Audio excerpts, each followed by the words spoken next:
नमस्कार, मैं चंदन कुमार और आप देख रहे हैं अपना पसंदीदा चैनल अंगवानी। साथियों, जिस थीम के साथ हमने दिल्ली इलेक्शन पर ये विशेष कार्यक्रम की शुरुआत की थी कि आखिर ये दिल्ली में जो चुनाव हो रहे हैं वहां जो दो पावरफुल लॉबी है, पूर्वांचली और पंजाबियों को, तो इस चुनाव में किसका कब्जा होगा। दोनों मतलब जो सत्ता की चाबी हो तो वो अपने पास रखना चाहते हैं। तो इस बार बीजेपी उसी खेल में फंस गई है। अब जबकि बीजेपी जीत चुकी है, आप हालांकि उसको जो भी कहें कि आप और कांग्रेस की लड़ाई में बीजेपी के किस्मत से उनके सत्ता उनके हाथ चली गई, लेकिन बीजेपी आज की तारीख में विनर है, बीजेपी जीत गई है।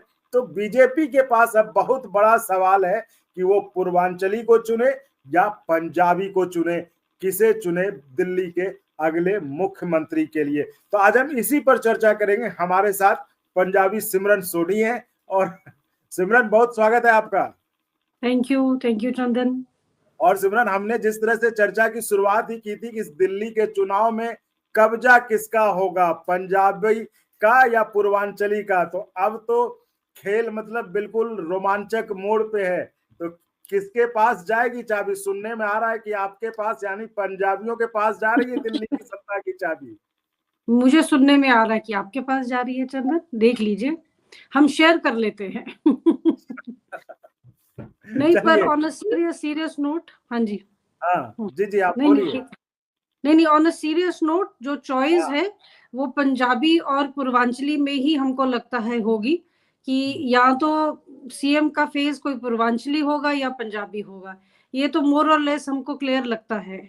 इसी मुद्दे पर हम इस वीडियो में आज बातचीत करेंगे कि आखिर दिल्ली में जो चुनाव परिणाम आया और जिसमें बीजेपी जीत कर आई है, अब वो दिल्ली में मुख्यमंत्री का ताज वो किसे सौंपेगी, पूर्वांचल को, किसी पूर्वांचली को या फिर पंजाबी को। क्योंकि जिस तरह से बिहार के चुनाव को लेकर बीजेपी का बहुत फोकस है, बजट में भी आपने देखा बिहार को केंद्रित करके बजट पेश किया गया। फिर पूर्वांचल, कल प्रधानमंत्री मोदी ने अपने भाषण में कहा कि मैं पूर्वांचली सांसद हूं। इसके बाद दूसरा पक्ष जो है, जो पंजाबी के पक्ष में जो मजबूत होता दिख रहा है कि दिल्ली में चूंकि पंजाबी का मतलब अच्छे खासी संख्या में वोटर्स हैं और वहां पर वो ट्रेडिशनली बीजेपी के वोटर माने जाते थे, लेकिन आपके बाद से वो आपके साथ चले गए थे। तो अब जब बीजेपी को ये मौका आया है तो बीजेपी पक्के तौर पर चाहेगी कि उन वोटर्स को, सिख वोटर्स को, जो उनसे छिटक कर आपकी तरफ गई थी और यहाँ तक कि पंजाब में उनकी सरकार बन गई थी, तो ये उनके लिए एक मौका होगा कि उन वोटर्स को अपनी तरफ से फिर लाया जाए। तो हो सकता है उसके लिए ये जो सत्ता की चाबी है, जो सीएम का जो ताज है, ये सिमरन के पास चले जाए। तो सिमरन, क्या कहना है आपका, क्या सोचती हैं आप इस पर? नहीं चंदन, ठीक है देखिए, नाम तो बहुत से चल रहे हैं जी। और मतलब बीजेपी को एक इनको कह दीजिए एक आदत है कि ये हमेशा सरप्राइज करते हैं लोगों को, कि हम्म हम जिनका बारे में ज्यादा सुना नहीं होता, जो थोड़े लो प्रोफाइल लोग हैं। तो अगर हम बीजेपी की हिस्ट्री देखें, जैसे इन्होंने राजस्थान में किसको आगे लाए, मध्य प्रदेश में, तो एक ये जो हमको एक लॉजिकल सी बात लगती है वो ये है कि बीजेपी शायद प्रेफर करती है कि जो अननोन लो प्रोफाइल फेसेस हैं उनको आगे लाए, उनको सीएम बनाए। जी। दिल्ली में देखिए, दो चीजें हैं जो काफी बातचीत हो रही है लोगों की, कि एक तो हम्म, हो सकता है कि क्योंकि अब आम आदमी पार्टी को सरवाइव करना है, केजरीवाल को फिर से मेहनत करनी पड़ेगी, इस पार्टी को अपने आप को फिर से बड़ा मतलब मजबूत करना पड़ेगा। जी तो एक आइडिया तो ये भी चल रहा है कि शायद कि बीजेपी शायद किसी सिख फेस को दिल्ली का सीएम बनाए, क्योंकि उससे जो इनका अगला टारगेट है जो हम मानते हैं पॉलिटिकली, वो पंजाब होगा। और बिल्कुल। हमने ये भी देखा है कि दिल्ली अगर बीजेपी इतना जीती है तो मतलब पंजाबी वोटर जो है दिल्ली के, उन्होंने भी कहीं ना कहीं बीजेपी को सपोर्ट किया है। तो एक लॉजिक तो ये निकला कि ये एक सिख फेस लेकर आए कि एक सरदार को अगर आप दिल्ली का सीएम बनाते हैं तो उससे शायद आप इन्फ्लुएंस कर सके पंजाब की पॉलिटिक्स को, पंजाब के लोगों को एक तरफ। लेकिन ये भी लोगों का मानना है, जो एक दूसरी थ्योरी चल रही है, और हम जानते हैं कि दिल्ली हमारी कैपिटल, हमेशा कुछ ना कुछ पॉलिटिकल यहाँ कॉन्स्पिरेसी या पॉलिटिकल बातें चलती रहती हैं। तो एक जो थ्योरी सामने आ रही है वो ये भी है कि शायद पूर्वांचल के किसी लीडर को आगे लाया जाए, क्योंकि जो अगला चुनाव है वो बिहार का है। और बीजेपी एक ऐसी पार्टी है जो बहुत सोच समझ के फैसले करती है, कोई इमोशन पे नहीं जाती है। तो पूर्वांचली भी हो सकते हैं या कोई सिख फेस हो सकते हैं। तो मेरे ख्याल में इन दोनों के बीच में बीजे जैसे मनजिंदर सिंह सिरसा, उनका नाम काफी उठ के आगे आ रहा है। वो जीते भी हैं, रजौरी से अच्छी मार्जिन से जीते हैं। मनोज तिवारी का नाम तो बहुत सालों से चल रहा है, तो जब भी बीजेपी सीएम की बात होती है इनका नाम आ जाता है। अब साहिब सिंह वर्मा के बेटे, उन्होंने केजरीवाल को हराया है, तो लोग मानते हैं कि शायद इसलिए उनको आगे ले आए। मेरा अपना मानना है कि थोड़ा सरप्राइज करेगी बीजेपी, वो उनकी आदत है। ऐसा कोई चेहरा सामने आएगा जिसको थोड़ा हम कम जानते होंगे, पर हो सकता है ये जो हमारे दो थ्योरी हैं, वो नाम इन दोनों थ्योरीज में फिट हो। या तो वो पंजाब के वोटर्स को अपील होगी सीएम फेस की, या वो बिहार की इलेक्शंस को दिमाग में रखते हुए किसी ऐसे इंसान को आगे लाएंगे जो पूर्वांचलियों को अपील कर पाएगा। तो मुझे लगता है नाम शायद, अगर हमको अभी नहीं भी पता, हमको इस चीज का तो अंदाजा है कि स्ट्रेटेजिकली कैसे इंसान को आगे लाएंगे, क्योंकि जो आगे की फ्यूचर पॉलिटिक्स है वो इन दो रोड्स पर जाती नजर आती है हमको। बिल्कुल सिमरन, आप सही कह रहे हैं। जिस तरह से जो राजनीतिक परिस्थिति है दिल्ली में, खासकर आपने जिस तरह से सिख वोटर्स पर, पंजाब के सिख वोटर्स पर कब्जा जमाया था, उस तरह चूंकि ये ट्रेडिशनली, जैसा कि आप खुद कहती भी रही हैं पिछले वीडियोस में, कि ट्रेडिशनली जो है ये सिख वोटर्स बीजेपी के साथ हुआ करते थे, चूंकि सिख दंगों के बाद से। तो जिस तरह से आपने उस पर कब्जा कमाया, तो बीजेपी चाहेगी कि अपने उस कोर वोटर को फिर से वापस लाए, और उसके लिए वो कोई सिख फेस, वो चेहरा सामने ला सकती है। ये इस बात में बहुत दम लगता है। लेकिन जैसा कि सिमरन कह रही है कि बिहार का चुनाव बीजेपी को सोच में ला दिया है कि वो सोच नहीं पा रहे आखिर करे तो क्या करे, क्योंकि जिस तरह से बजट में भी बिहार को फोकस करके सब कुछ दिया गया, तो इसका मतलब साफ है कि बीजेपी के दिमाग में अब दिल्ली के बाद बिहार ही है। लेकिन एक सिमरन, जो कल प्रधानमंत्री मोदी जी ने जो दिल्ली के जो चुनाव परिणाम आए उसके बाद वो बीजेपी दफ्तर गए, वहां पर जो उन्होंने अपनी स्पीच दी, भाषण में उन्होंने ये बात कही कि पूर्वांचल से तो मैं हूं, सांसद हूं। तो ये एक तरह से एक मैसेज उन्होंने देने की कोशिश की ना, कि पूर्वांचल से तो इतना बड़ा, मतलब पूर्वांचल को इतना बड़ा चीज उन्होंने दिया कि पूर्वांचल का एक सांसद ही देश का पीएम है। तो शायद मुझे लगा कि हो सकता है उन्होंने पूर्वांचलियों को एक खुश करने की, कि आप, अगर हम पंजाब किसी पंजाबी को या सिख फेस को या नॉन पूर्वांचली किसी को हम चेहरा बनाए तो पूर्वांचली नाराज ना हो या पूर्वांचली उसको बुरा ना माने। तो एक तरह से प्रधानमंत्री ने ये संकेत दिया कि हम तो खुद पूर्वांचल के एक सांसद हैं। तो पूर्वांचल को उन्होंने एक इशारा दिया कि आपको तो पहले ही मिल चुका है जो आपको मिलना चाहिए। तो इससे कुछ लगता है क्या कि हो सकता है वो बीजेपी पूर्वांचल को न देकर दिल्ली, चूंकि दिल्ली एक बड़ा मतलब स्टेट है, वहां पर थोड़ा ये शायद पॉलिटिक्स ना काम आए। मुझे लगता है चंदन, थोड़ा जो पीएम का कल स्टेटमेंट है, देखिए ये मैं कहूंगी ये टेस्टिंग द पॉलिटिकल वाटर्स जो हम अंग्रेजी में कहते हैं वो है।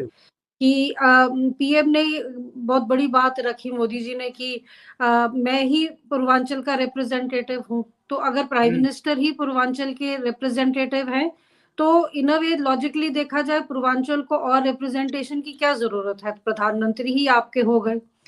तो पर मैं ये भी मानती हूँ कि ये बात कहने के बाद इसका क्या इफेक्ट होगा, इसका फीडबैक क्या मिलेगा, भारतीय जनता पार्टी इसको भी नापेगी। ये नाप तोल कर ही डिसीजन होगा कि फिर वही बात कि पंजाब को भी अपील करना है, इनको बिहार को भी अपील करना है। क्योंकि बीजेपी एक ऐसी पॉलिटिकल पार्टी है आज जो अपने हर फैसले को, हर डिसीजन को बड़ा सोच समझ कर लेती है। वो देखते हैं कि किस बात में उनको इलेक्टोरली फायदा होगा। पर मैं आपकी बात से सहमत हूँ, मुझे भी लगता है कि जहां तक सिख फेस का या पंजाबी फेस का है, तो वो स्ट्रेंथ इसलिए भी है क्योंकि पंजाब आज एक ऐसा स्टेट है इंडिया में जहां बीजेपी को इलेक्टोरली ज्यादा सक्सेस नहीं मिल रहा है सो फार। पहले कांग्रेस की सरकार रही, अमरिंदर सिंह की 2 टर्म्स, वो खत्म हुए तो पंजाब ने एक अच्छा मैंडेट दिया आम आदमी पार्टी को। पर हम ये भी देख रहे हैं कि जैसे दिल्ली में लगा तो पंजाब में भी लगता है कि जैसे लोग ज्यादा खुश नहीं है आम आदमी पार्टी की वर्किंग से। तो इस चीज का फायदा भी बीजेपी उठा सकती है। और जैसा आपने भी कहा कि दिल्ली इलेक्शंस में जो हमने देखा है वो ये है कि कांग्रेस एक्चुअली अब उनका, हमने एक वीडियो भी किया है कि कांग्रेस सोचती क्या है। तो अब कांग्रेस, पता नहीं इनके अंदर की क्या स्ट्रैटेजी है, जो भी स्ट्रैटेजी है अंदर की, लेकिन ग्राउंड पे उस स्ट्रैटेजी का जो रिजल्ट है वो ये निकल रहा है कि कांग्रेस की जो पॉलिटिकल इम्प्लीकेशंस है वो ये निकल रही है कि उससे भाजपा को हेल्प हो रही है। कि बीजेपी दिल्ली जीती है तो मैं कहती हूँ उसका थोड़ा सा क्रेडिट हम कांग्रेस को भी देंगे कि कांग्रेस अगर इस तरह लोग अपने फील्ड नहीं करती और नहीं इस तरह नहीं सिमरन, ये सिर्फ अकेले कांग्रेस को आप क्रेडिट मत दीजिए भाई, ये कांग्रेस और आप, यानी कि ये जो दो एक नहीं रह पाए उसके कारण आप फिर आपको आपकी साइड हो रही है आप।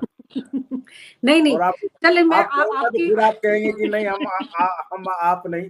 तो देखिए आप ये हम कह सकते हैं कि ये दोनों के जो दोनों आपस में लड़े हैं उसका भले फायदा बीजेपी को हुआ हो, लेकिन एक पार्टी जो है आप इसमें किसी एक को नहीं कह सकते। नहीं, अगर हम सिर्फ दिल्ली स्पेसिफिक बात करें हाँ। तो दिल्ली, वो आप ठीक बात कह रहे हैं कि ब्रॉडर पिक्चर देखें तो इंडिया अलायंस बनाने का फायदा ही क्या हुआ। आज तो सवाल ये भी उठ रहा है ना पॉलिटिकल कि आपने इंडिया अलायंस बना लिया, इंडिया अलायंस में तो आम आदमी पार्टी और कांग्रेस पार्टनर्स हैं, तो पार्टनर्स तो आप इंडिया अलायंस में हो और दिल्ली में आके आप लड़ पड़े हो और उससे आपने फायदा इंडिया अलायंस का जो पार्टनर नहीं है उसको दे दिया है। तो मेरे ख्याल में दिल्ली इलेक्शन, जी जी आप कुछ कह रही थी, पूरी कर लें बात अपनी। नहीं, मेरा बस यही है कि एक दिल्ली चुनाव के बाद एक सवाल ये भी खड़ा होता है कि अब इंडिया अलायंस का क्या, इनका क्या फ्यूचर है। कांग्रेस का फ्यूचर तो बिल्कुल इंडिया अलायंस पर हम उस पर चर्चा करेंगे। उसके अभी तो हम सीएम कौन होगा, बीजेपी में जो सीएम कौन होगा उस पर चर्चा कर रहे हैं। और जैसा कि सिमरन ने कहा और हम शुरू से कहते रहे, इस प्रोग्राम जो दिल्ली चुनाव पर जो हमने स्पेशल कार्यक्रम शुरू किया था उस पर हमने थीम ही रखा था कि पूर्वांचली या पंजाबी किसकी होगी दिल्ली। तो अब वो बिल्कुल सटीक उसी मोड़ पे ये दिल्ली का जो चुनाव परिणाम आया वहीं पर आके वो टिक गया है। और बीजेपी के पास मतलब बड़ी एक असमंजस सी स्थिति है कि किसे सीएम बनाए, किसी पंजाबी को बनाए या पूर्वांचली को बनाए। दोनों के अपने अपने फायदे हैं, लेकिन बीजेपी को अब तय करना है कि कौन सा फायदा ज्यादा देगा जिस पर कि वो सीएम के नाम की मुहर लगाए। तो हालांकि ये तो देखने वाली बात ही होगी और बीजेपी किस पर दांव लगाती है, किसका नाम ऐलान करती है। लेकिन जो नाम सिमरन ने बताया वो नाम चर्चा में है। लेकिन बीजेपी में एक ये भी इतिहास रहा है कि जो नाम चर्चा में होते हैं वो गायब हो जाते हैं और अचानक से कोई नया नाम आ जाता है। तो फिलहाल हम उसका इंतजार करते हैं कि बीजेपी किस नेता को सीएम के तौर पर नाम लेती है, उसका अनाउंस करती है। तो जैसे इसमें कुछ अपडेट आता है हम आपके साथ फिर जुड़ेंगे, फिर अपडेट करेंगे। तो फिलहाल इस वीडियो में इतना ही। आप ऐसे ही चैनल को लाइक शेयर सब्सक्राइब करते रहें और संभव हो ज्वाइन भी करें, जिससे हमें आपके लिए और गुणवत्तापूर्ण कंटेंट के निर्माण में मदद मिले। बहुत बहुत धन्यवाद। Thank you. और अगर आपको अच्छा लगा तो एक बार और आपको मैं कहना चाहूँगा कि आप इसको प्लीज सब्सक्राइब और शेयर करते रहें ताकि हमारा भी मनोबल और सपोर्ट बना रहे।